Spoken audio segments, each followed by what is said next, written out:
Nous sommes le mercredi 21 février. Bonjour et merci d'être avec nous pour cette édition de la mi-journée. Le centre hospitalier Loire-Vendée-Océan de Challans se stabilise. Depuis juin dernier, le service de maternité n'avait plus de chef de service. C'est maintenant chose faite avec le recrutement du docteur Forveille. Aujourd'hui, l'équipe est composée de 7 gynécologues, une pédiatre et 21 sages-femmes. De quoi développer une activité de consultation gynécologique et réactiver les consultations sur l'île-Dieu. On a quand même réussi maintenant à forger une équipe de pédiatres. Il ne faut pas oublier qu'on est une équipe de maternité de niveau 1, c'est-à-dire qu'on n'a pas de service d'hospitalisation, mais on a quand même des pédiatres qui peuvent intervenir et qui interviennent tous les jours. Et on a surtout une liste de garde d'obstétriciens du service qui n'existait pas, puisque j'étais le seul auparavant avec des médecins remplaçants, donc pas forcément investis dans le service. Et donc, moi, je me sens plus en sécurité avec les collègues qui sont maintenant aussi investis dans le service. Et en 2023, l'établissement a procédé à 567 accouchements, une centaine de moins qu'en 2022. À l'heure des prises de conscience écologiques, l'abattage de 60 cyprès sur la dune du Jaunet à Bretignolles-sur-Mer suscite l'émoi. Les arbres sont âgés de 60 ans. L'élagage de la dune se poursuit jusqu'à la semaine prochaine. Elle se fait en accord avec le Conservatoire du Littoral. Explication de cette décision avec Grégoire de Châtillon et Mathis Pires.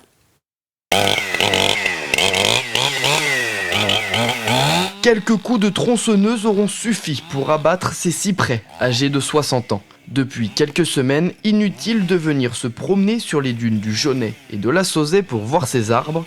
Ils n'y sont plus. Ça me fait un peu mal au cœur de voir des arbres si beaux, si vieux, qu'on ne voit pas partout, des cyprès de cet âge, abattus comme ça. On trouve ça désolant parce que comme on veut de l'oxygène un peu partout et qu'on enlève les arbres maintenant, ça fait mal au cœur, quoi. J'imagine que c'est pour une cause, pour quelque chose de précis, mais je comprends pas, quoi. Eh bien justement, la raison, cette espèce d'arbre n'a rien à faire sur la dune grise.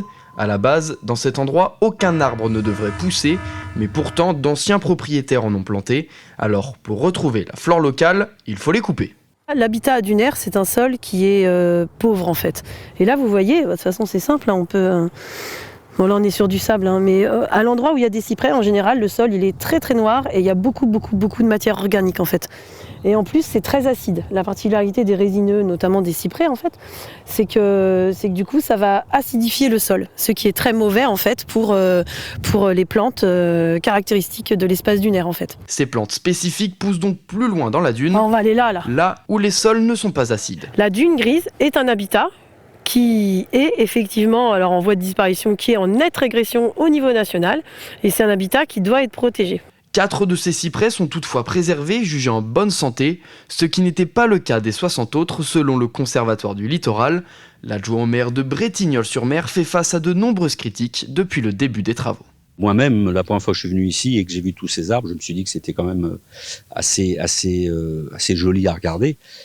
Sauf que un arbre ne vaut pas un arbre. Un arbre dans son milieu naturel, oui, mais un arbre qui n'a rien à voir dans son milieu naturel est contre-productif par rapport à l'équilibre écologique. Pour compenser l'abattage de ces conifères, la mairie replante de nouveaux arbres tout autour de la commune. La fin des travaux sur la dune est prévue dans les prochaines semaines. À moins d'une semaine du Salon de l'Agriculture, les membres de la coordination rurale se réunissaient à Aizenay en Assemblée Générale. L'occasion de faire le bilan de l'année 2023, mais aussi de s'organiser avant de monter à Paris. Les annonces qui ont suivi les récentes manifestations ne sont pas satisfaisantes pour ce syndicat. Ils espèrent profiter de la vitrine qu'est le salon pour mobiliser les élus. Il y a le feu. Il y a le feu dans le paillet. L'actualité est bouillante.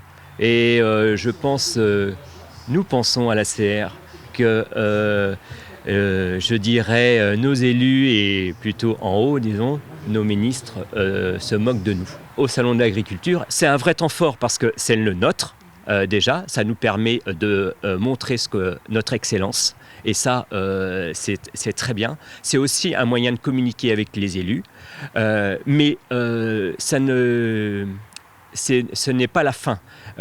Les européennes, c'est le moment où là, on attend tous les élus de tous les partis pour qu'ils nous fassent des vraies propositions. Connaissez-vous les matchs d'improvisation ? Sur plusieurs manches, il s'agit de se démarquer sur des thèmes tirés au sort. La Ligue d'improvisation de Vendée se produira contre une autre Ligue nationale le 3 mai au Bourg-sous-la-Roche. En guise de répétition, un match de préfiguration était organisé au Sables d'Olonne les 3 et 4 février. L'occasion de découvrir ce théâtre atypique, un reportage d'Alice Lanos. Attention au départ, voici les comédiens de la Ligue d'improvisation de Vendée. Une troupe lancée en 2019 par Sylvie Chalubert, également comédienne et capitaine ce soir. Il y avait déjà une troupe amateur, mais moi ce que j'envisageais vraiment, c'était de créer une équipe professionnelle. C'est-à-dire faire travailler des comédiens, leur faire travailler sur la pratique de l'improvisation, parce que c'est un travail, et sur le match. Et puis en plus avec des références comme moi je l'ai apprise, avec un décorum, un show. Ces références sont issues du hockey sur glace, sport phare du Québec où est né le théâtre d'improvisation. Maillot large, arbitre en rayures et patinoire, tout y est. Chaque manche rapporte un point et pour laisser place à l'improvisation, la préparation est de courte durée. On a 20 secondes, c'est un temps réglementaire.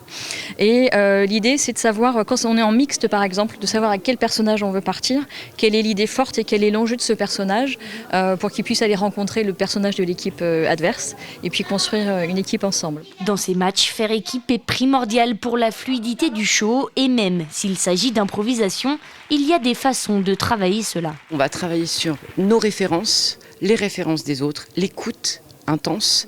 On va travailler sur le faire ensemble, sur être ensemble, sur pas prendre la place de l'autre, sur être en équipe. Après 2 heures de joute verbale, résultat final 10-9 et un public comblé. C'est super, j'adore pour l'instant.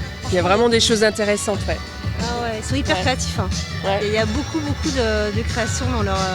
Ah, c'est génial. Ce qu'on vise, nous, c'est un public qui a une idée un peu faussée du théâtre. Je pense que la plupart de nous, la vision qu'on a au théâtre, c'est celle qu'on a eue pendant notre scolarité. C'est vraiment dommage. Nous, notre but, c'est d'amener tout public au théâtre de texte par le théâtre d'improvisation. Ce soir, Paris réussit. J'ai pas fait exprès, j'ai appuyé sur champignon nucléaire. Oups! La salle est pleine et les rires sont bien présents. Et rendons à César ce qui appartient à César. C'est un reportage de Colline Davy. C'est la fin de ce flash. Merci de l'avoir suivi avec nous. On se retrouve à 18h pour une édition complète. D'ici là, bel après-midi et à bientôt.